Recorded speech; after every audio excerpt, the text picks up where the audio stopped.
Hello student, exam आ गया है और एग्जाम से पहले मैं आ गया हूं। Hello, this is Rakesh sir, lecturer and motivational speaker. स्वागत करता हूं आपके अपने चैनल स्पेशल साइंस में। आज की वीडियो में हम लोग सबसे कॉम्प्लिकेटेड टॉपिक, बेहतरीन टॉपिक पढ़ेंगे, है ना। खास करके टॉपिक में जो ज्यादा प्रॉब्लम्स क्रिएट होती हैं वो उनको उसके नाम को लेकर होती है। इस बात को ध्यान रखिएगा कि आज की टॉपिक में हम लोग पढ़ेंगे जायांग, स्त्रीकेसर, गायनोशियम, पिस्टल, स्त्री पूर्व बीजाणु पर्व, मेगास्पोरोफिल।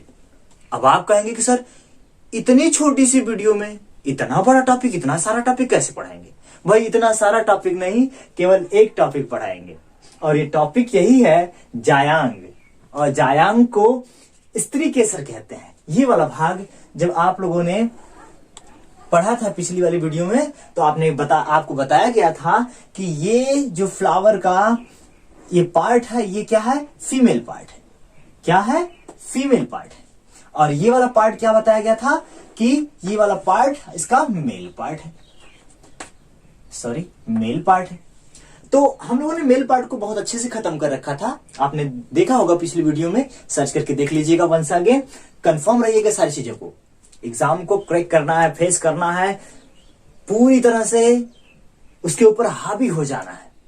उसको अपने ऊपर हावी नहीं होने देना है, अब उसको अपने को उसके ऊपर हावी हो जाना है ना। अर्थात आज की टॉपिक में हम लोग पढ़ेंगे जायांग। उसी का नाम कंफ्यूजन क्रिएट करने के लिए, सबसे कंफ्यूजन इसीलिए होता है कि इसके इतने नाम है, 3 से 4 नाम है। इसलिए ध्यान रखिएगा, जायांग, स्त्रीकेसर, गायनोशियम, पिस्टल। वो जो अगर याद नहीं होता तो पिस्टल वो जो चलाते हैं, है ना, वो याद रख लीजिए, पिस्टल। उसके बाद स्त्री बीज पर्व, मेगास्पोरोफिल्स। बड़े कॉम्प्लिकेटेड नाम है, कंफ्यूजन क्रिएट होने वाला है ना, लेकिन क्लियर रखिएगा सारी चीजों को। मैं हिंदी इंग्लिश दोनों आपको पढ़ाऊंगा छोटे से शॉर्ट वीडियो में। ध्यान से समझिए। ये पूरे पार्ट हम लोगों ने बहुत अच्छे से डिस्कशन कर रखा था। और इसके अंदर जो प्रेजेंट होता है, आप जानते हैं कि ये ओव्यूल होता है। ये क्या होता है स्टूडेंट? ये ओव्यूल होता है। अगर हम इसी को यहां पे दर्शाएं सामने, तो भाई यही तो मेन पार्ट होता है जहां पे फर्टिलाइजेशन होता है, सीड का फॉर्मेशन होता है, फ्रूट्स का निर्माण होता है। जो हम लोग फ्रूट्स खाते हैं उसका फॉर्मेशन कुछ इसी तरह से के प्रोसेस से होता है, जो आप समझने जा रहे हैं। तो आई होप कि ये नाम आप पूरी तरह से क्लियर रखिएगा। अगर पिस्टल दे दे तब भी जानिए किसके बारे में? स्त्री केसर के बारे में पूछ रहा है। अगर स्त्री केसर डायरेक्ट दे दे, गायनोशियम इसी को इंग्लिश वर्जन में ना करके गायनोशियम हिंदी में लिख देता है, आपको फंसाने के लिए, आपको प्रॉब्लम, आपके माइंड में एक प्रॉब्लम क्रिएट करने के लिए गायनोशियम दे देता है, मेगास्पोरोफिल्स दे देता है। तो बड़ी कंफ्यूजन हो रही यार, ये तुम पढ़े नहीं है बाबू, क्या लिखे इसके बारे में? सर ने तो कुछ नहीं पढ़ा है इसके बारे में, तो पढ़ लीजिए ना भाई। गायनोशियम, मेगास्पोरोफिल्स, पिस्टल, तीनों एक नाम है। जायांग, स्त्रीकेसर, स्त्री पर्व, स्त्री बीज पर्व, तीनों ऐसे ही हिंदी नाम, उसके इधर इंग्लिश में। हम ओव्यूल्स की आज बात करते हैं। ओव्यूल्स, आप 2 मिनट का टाइम दीजिएगा, अपने पेन को लेके जैसे डायग्राम बनाया जा रहा है वैसे बनाइए। क्या आपको 2 बनाने आता है? अब आप कहेंगे क्या सर मजाक कर रहे हैं, 2 नहीं बनाने आता है? तो लीजिए भैया, बना के दिखा दीजिए 2। थोड़ा सा स्टाइलिश बना दीजिए, है ना। आपको सिखाने वाले हैं कि किस तरह से ओव्यूल बनाएंगे। आप कहेंगे सर ओव्यूल नहीं बनाने आता। लीजिए भैया 2 बना दिए, 2 बना दिए, आधा ओव्यूल बन गया। बस इस 2 को यहां से इरेज कर दीजिए, इरेज कर लीजिए आराम से। जो आपने इतनी बेहतरीन संरचना ऐसे बनाई है, ये पूरी तरह से ओव्यूल्स की संरचना बना रखी है। बस आपको थोड़ा सा और आगे इसको कर लेना है। बस ये इसके मध्य में उसी की तरह से एक निचली दीवार बना देनी है। एक और दीवार आ गई भाई, एक और लाइनिंग कर दीजिए। एक नई लाइन सर ने कहा, मैं लीजिए, आपने वो कर दिया। 2 हो गया भाई। कुछ नहीं करना है, 2 मिनट की संरचना है, मुस्कुराते हुए बना दीजिए एकदम जल्दी जल्दी से। अब जब आपने ये कर दिया तो मैं इसको थोड़ा सा डार्क कर देता हूं ताकि आप कंफर्म रहें कि सर ने क्या क्या बनाया है इसके अंदर। ये इसके एक राउंड शेप संरचना है, एकदम अंडे की तरह। आपने बनाई, बना लीजिए, कंफर्म करिए। आगे बढ़ते हैं। अब जब आपने इधर 2 प्लेटें बना रखी हैं, उस 2 को बार बार रिवीजन कर दिया, 2 बार रिवीजन कर दिया, तो भैया इधर भी कर दीजिए ना, इधर भी कर लेते हैं। चलिए, ये हुआ और सिमिलर ये, इसको ऊपर तक मत ले जाइए, ये यहीं से इसको वापस कर लीजिए। क्या आपने बनाया? बना आपका ओव्यूल्स। ये आपका ओव्यूल्स है, कहीं थोड़ी बहुत ऊंच नीच हो तो इरेज करके सही कर लीजिए, इसको थोड़ा सा सही कर लीजिए, बस। एकदम A ग्रेड का ओव्यूल बना है, 5 नंबर छाप के मिलेगा आपको, पक्का है। ध्यान से सुनिए, ये सबसे अंदर वाला पार्ट जो होता है, यह ओव्यूल्स का अर्थात एम्ब्रियो सैक कहलाता है। ये पूरा भाग जो होता है, यह ओव्यूल कहलाता है, ओव्यूल कहलाता है। इसके अंदर का जो भाग होता है वह एम्ब्रियो सैक कहलाता है। आई होप कि आप क्लियर होंगे, मैं आपको यही सब कुछ समझा रहा हूं। इसके बाहर सर कहेंगे, आप कहेंगे कि सर इसके अंदर तो बहुत सारी छोटी छोटी संरचनाएं होती हैं, तो बना लीजिए संरचना। आइए देखा जाए, आपको बस ऐसे तो बनाना है, एक प्लेट की नुमा ऐसी संरचना बना लीजिए। मैं आपको हिंदी और इंग्लिश दोनों इसके नेम समझा रहा हूं, आप ध्यान से सुनिए और बेहतरीन ढंग से रिवीजन करिए, इतने बेहतर बनिए कि एग्जाम में आ जाए तो क्वेश्चन को एकदम फोड़ के रख दें कि हाँ हमने तो बहुत बेहतर ढंग से पढ़ाई की है, तो तुरंत एकदम छाप दें आप, है ना। दोनों तरफ कर लीजिए, इतना ज्यादा टाइम स्पेंड कहां करना होता है भाई, बस आप ऐसे कर दीजिए, हो गया काम आपका, है ना, बहुत बेहतर। ये हुआ आपका ओव्यूल्स, इसके अंदर थोड़ी डार्क नुमा संरचना बनाई गई है। अब आपको ध्यान पूर्वक सारी चीजों को सुनना है और समझना है। ध्यान समझिए, इसके अंदर की अगर बात करें, इसके पार्ट के नेम अभी बताएंगे। सबसे इसके अंदर वाले भाग तथा एम्ब्रियो सैक की बात करते हैं।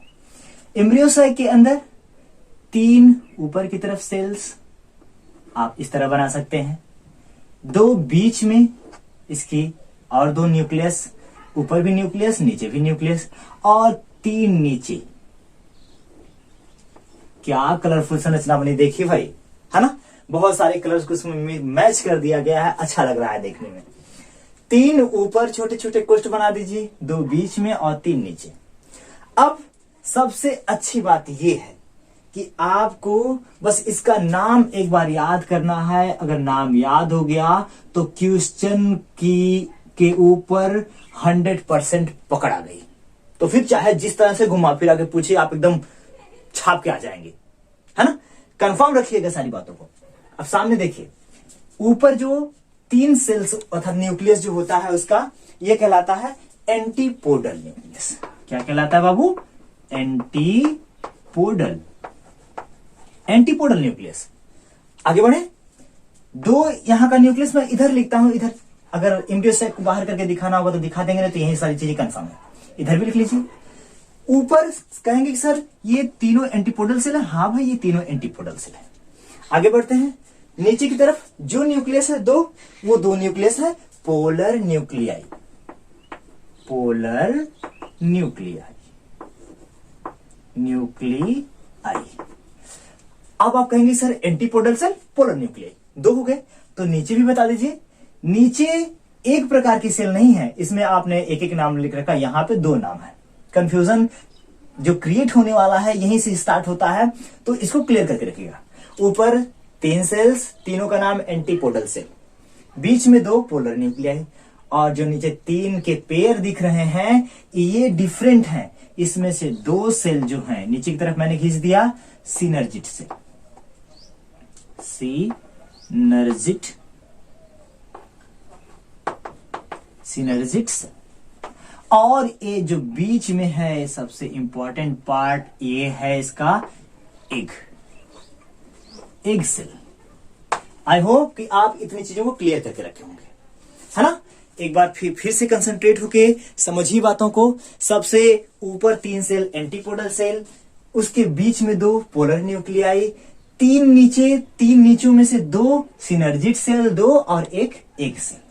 अब आप समझिए पूरी प्रोसेस को, मैं आपको एक पॉइंट में समझा देता हूं। आगे बढ़ते हैं, अगर थोड़ा सा और नाम इसके बारे में जान जाएं तो ये वाला भाग जो होता है कहलाता है चलाजा, आपको अगर नाम याद नहीं होता तो कह दीजिए चला जा, यहां से क्या कर, चला जा। चला जा, चला जा को हम कहते हैं हिंदी में इसको कहते हैं निभाग। क्या कहते हैं? निभाग। इसको कहते हैं निभाग।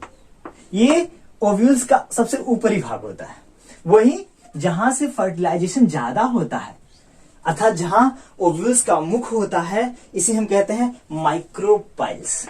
क्या गजब का नाम है, माइक्रोपाइल्स। आप याद कर लीजिए माइक्रोपाइल्स। आप कहेंगे सर हिंदी में थोड़ा सा बता दीजिए, तो ऊपर भैया चला जा, निभाग। पोलर न्यूक्लियाई को हम कहते हैं हिंदी है ध्रुवीय केंद्रक।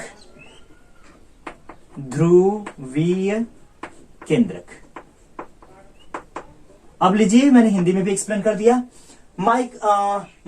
माइक्रोपाइल्स जो होती है, माइक्रोपाइल्स को कहते हैं बीजांड द्वार। बीजांड द्वार। आई होप कि आप पूरी तरह से हिंदी इंग्लिश दोनों का लुत्फ उठा रहे होंगे और सारी चीजों को याद कर रहे होंगे। निभाग, ध्रुवीय केंद्रक, बीजांड द्वार। मुझे तो अच्छा लगता है चला जा, polar nuclei and micropyles. Antipodal, एक cell, synergid cell. Synergid cell को सहायक कोशिका कहते हैं, सहायक कोशिका। सहायक कोशिका एक को आप जानते हैं, मैं आपको बताने वाला नहीं हूं, आप जानते हैं एक सेल, है ना। ऊपर जब कहेंगे सर सारी चीजें बता दिए तो ये एंटीपोडल सेल भी सर बता दीजिए। इसे हम कहते हैं प्रतिमुख कोशिका। प्रतिमुख कोशिका। ये नाम आपको इसलिए बताया जा रहे हैं कि आपके एग्जाम में हिंदी में दे देगा तो आप बहुत कंफ्यूज जाएंगे, आप ध्यान से समझिएगा, है ना। आगे बढ़ते हैं। ये वाला भाग जहां पे दो पार्ट एक दूसरे के साथ मिलके आगे छोड़ते हैं, नीचे की तरफ ओव्यूल्स के डंडे आ जाते हैं, ये भाग कहलाते हैं हिलम। क्या कहलाते हैं बाबू? हिलम। अर्थात हिलने नहीं देंगे, हिलम, है ना। आई होप कि मैंने मीनिंग सही लिख रखी है, हिलम की मीनिंग सही है, आप ध्यान से रखिएगा। मैंने यहाँ एक सेल की हिंदी वर्जन नहीं लिखी है ना। आगे बढ़ते हैं। अच्छा, हिलम को क्या बोलते हैं? नाभिक बोलते हैं, नाभिक। जहां से सारी चीजें जुड़ी होती हैं, ऊपर की सारी चीजें, नाभिक को क्लियर करके रखिएगा, हिलम। अब आप कहेंगे सर इतना बड़ा महाभारत पढ़वा रहे हैं, इसका मतलब क्या हुआ? समझा दीजिए ना प्लीज, समझिए ना प्लीज। आप समझिए कि ये जो सबसे बाहर की वास्तविक लेयर होती है, एक लेयर, जब, अच्छा मैं आपको लेयर नहीं पहले अंदर की तरफ से बताता हूं। इसके बाद होता है निषेचन, फर्टिलाइजेशन, और मैंने आपको यहां निषेचन समझाया, एक बार फिर समझ लीजिए। जब परागकण जर्मिनेट होकर नीचे की तरफ आते हैं और किससे मिलते हैं? ओव्यूल से मिल जाते हैं। तो आपको पिछली बार बताया गया था कि जब किसी पुष्प के परागकोश से परागकण स्वतंत्र होकर वर्तिकाग्र पर आते हैं, स्टिग्मा पे आते हैं, तो क्या प्रोसेस कहलाता है? पॉलिनेशन कहलाता है भाई, पॉलिनेशन कहलाता है, अर्थात परागण कहलाता है, आप हिंदी में जानते हैं। और परागकण जब जर्मिनेट होकर नीचे की तरफ मिल जाते हैं, किससे मिलते हैं? ओव्यूल से मिलते हैं, तो यह प्रोसेस फर्टिलाइजेशन कहलाता है, अर्थात निषेचन कहलाता है। आई होप कि आप क्लियर होंगे। ये छोटी छोटी बातें हैं, आपके सेंस में तो पूरी तरह से पक्की बैठी होंगी इसमें। जब फर्टिलाइजेशन यहां से लेके यहां तक होता है, तो मैं अगर यहां से दिखा दूं, यहां से फर्टिलाइजेशन अंदर की तरफ होता है। जब फर्टिलाइजेशन होता है तो आपने जो पॉलिन ग्रेन में दो न्यूक्लियस पढ़ के रखे थे, आपने ऐसे बना के रखा था पॉलिन ग्रेन को, जब जर्मिनेशन आपको पढ़ाया जा रहा था बाबू, है ना, याद रखिए। जब जर्मिनेशन पढ़ाया जा रहा था तो आपको बताया गया था कि ऊपर के एक ट्यूब सेल्स होती हैं और ट्यूब न्यूक्लियस होता है, और जो नीचे दो होती हैं वो मेल गैमेट्स होते हैं। ध्यान रखिए, मैंने याद करके रखा है आपको पढ़ाने के लिए, है ना। अर्थात दो ऊपर मेल गैमेट्स और एक उसके ऊपर ट्यूब न्यूक्लियाई। ट्यूब न्यूक्लियाई उसको जिंदा रखने के लिए उसकी सहायता प्रदान करती है, सेल उसकी इसकी हेल्प करती है आगे बढ़ने के लिए। और पोलर न्यूक्लियस, जब दो न्यूक्लियस ऊपर से लेके अंदर की तरफ आते हैं तो सिनर्जिड सेल को क्रॉस करते हुए ऊपर की तरफ आ जाते हैं और यहां पे रिलीज हो जाते हैं। जब रिलीज हो जाते हैं इसके अंदर, तो एक न्यूक्लियस इसके ऊपर फ्यूजन हो जाता है और एक न्यूक्लियस इसके एक सेल से। तो ये प्रोसेस चूंकि दो बार होता है, तो 2 बार होता है, इसलिए कहते हैं दोहरा निषेचन। नवासीन नामक वैज्ञानिक ने इसकी खोज की थी। आपको बहुत अच्छी तरह से पता होगा, नहीं पता होगा तो एकदम याद करके रखिएगा। नवासीन नामक वैज्ञानिक ने खोज की थी। दोहरा निषेचन का मतलब होता है कि 2 बार निषेचन होना। एक निषेचन एग सेल से और दूसरा निषेचन पोलर न्यूक्लियाई से। पोलर न्यूक्लियाई जो निषेचन होता है उसे हम असत्य निषेचन, और जब एक सेल से होता है उसे सत्य निषेचन कहते हैं। इसके बारे में अगले वीडियो में डिस्कशन किया जाएगा। आगे बढ़ते हैं। जब निषेचन हो जाता है तो इसके फलस्वरूप इसके अंदर बीज का निर्माण होता है। जो आप फ्लावर फ्रूट्स में बीज देखते हैं बीचों बीच, ये इस प्रोसेस द्वारा होता है। इसके बाद कहेंगे कि सर उसके ऊपर जो रसीला पार्ट होता है वो कहां से आ जाता है। तो आप समझिए, अब आपको पूरी तरह से क्लियर होगा। ये जो सबसे बाहर की वाल होती हैं, यह फ्रूट्स के ऊपर का एक कवर बनाती है, और जो आंतरिक ये सब वाल होती हैं, ये सभी वाल्स क्या होती हैं, ये उन समस्त रसदार भागों का फॉर्मेशन करती हैं, निर्माण करती हैं, जो खाने योग्य होते हैं। आगे बढ़ते हैं। अर्थात फर्टिलाइजेशन के बाद ओव्यूल्स चेंज होता है, सीड का फॉर्मेशन होता है, फ्रूट का फॉर्मेशन होता है। तो ये पूरा प्रोसेस था। खास करके ध्यान रखिएगा, एक बात और क्लियर रखिएगा कि किसी जायांग में, स्त्रीकेसर में जो ओव्यूल्स की संख्या होती है वो 1 से अधिक होती है। 2 होती है, 3 होती है, 4, 6 तक हो सकती है, उससे भी अधिक देखी जा सकती है। और जितने ओव्यूल्स होंगे उतनी बार फर्टिलाइजेशन होता है और उतनी बार नए एक सीड का फॉर्मेशन होता है। आई होप कि आप क्लियर होंगे। हाँ, बातें क्लियर रखिएगा। ओव्यूल्स आपको समझाया गया एकदम छोटे से पॉइंट में, एकदम पूरी तरह से क्लियर रहिएगा। जायांग को ही स्त्री केसर, स्त्री केसर को गायनोशियम, गायनोशियम के का दूसरा नाम पिस्टल, पिस्टल को एक और नाम देते हैं मेगा स्पोरोफिल्स। इसके अंतर्गत फीमेल पार्ट को रखा जाता है। फीमेल पार्ट में सबसे मोस्ट इंपॉर्टेंट पार्ट है इसका ओव्यूल्स। ओव्यूल्स के अंदर की जो संरचना है ये बहुत इंपॉर्टेंट है, आप एकदम पूरी तरह से याद रखिएगा कि 2-3 ऊपर सेल होती है एंटीपोडल सेल, 2 बीच में पोलर न्यूक्लियाई, और नीचे की तरफ एक एग सेल होती है मध्य में, और उसके बाद 2 सिनर्जिड सेल अर्थात सहायक कोशिका होती है। बातें क्लियर रखिएगा। नीचे की तरफ ये सहारा प्रदान करता है, अर्थात ये हिलम, हिलम के ठीक जो निचला पार्ट होता है ये कहलाता है फ्यूनिकिल, फ्यूनिकिल कहलाता है। ये पूरे ओव्यूल्स की संरचना का प्रदर्शन है, आपको समझाया गया। आई होप कि आप क्लियर होंगे। नहीं याद होगा तो फिर से एक बार रिवीजन कर लीजिएगा। ध्यान रखिएगा, ये छोटे छोटे प्रयास जो होते हैं एक दिन बहुत बड़ी अचीवमेंट आपको देते हैं, आपको शिखर पे पहुंचाते हैं, है ना। एकदम जोरों से पूरी एनर्जी के साथ तैयारी में लगे रहिए। इतना सारा प्यार देने के लिए, आपको लोगों तक शेयर करने के लिए, मुझे सबके मोबाइल तक, अपने दोस्तों तक पहुंचाने के लिए, मुझे लाइक करने के लिए आपको बहुत बहुत thank you. Thank you so much. Best of luck.